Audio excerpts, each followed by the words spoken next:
I'm George Ratiu, Senior Economist with Realtor.com.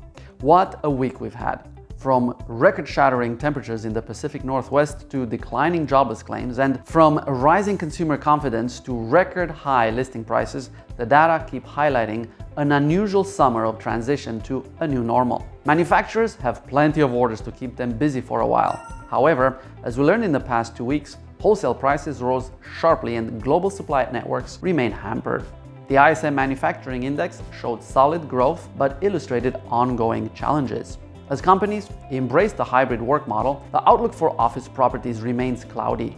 This was mirrored in construction spending data for May. Spending on residential projects rose while investments in commercial real estate projects declined, driven by sharp drops in office construction. Positively, single-family construction was up, and with June lumber prices dropping, we can expect more homes to come to market this year. This week's jobless claims declined to the lowest point of the pandemic, indicating that the labor market continues healing. In addition, employment continued on a solid upward trend in June, riding a rising wave of business reopenings, with more new jobs added to company payrolls than expected. The headline unemployment rate came in at 5.9%, practically unchanged from May.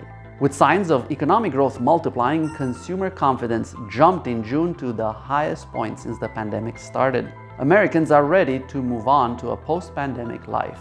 Real estate markets also flashed signs of improvement this week. Contract signings for existing homes posted an unexpected jump in May, with buyers in the West and Northeast regions driving buying activity. After a year of very competitive markets, multiple bids and price escalation clauses, there's good news for frustrated buyers. Realtor.com's June data showed that the inventory of newly listed homes is rising. More sellers bringing homes to market should help moderate record high prices over the coming months. Mortgage rates dropped this week, offering first-time buyers some relief in a hot summer market. This week, we also released our latest data on the hottest housing markets.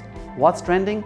Affordable mid-sized cities with great quality of life and access to the outdoors. Speaking of the outdoors, enjoy some time off this summer. Stay cool and be safe. We'll be back next week.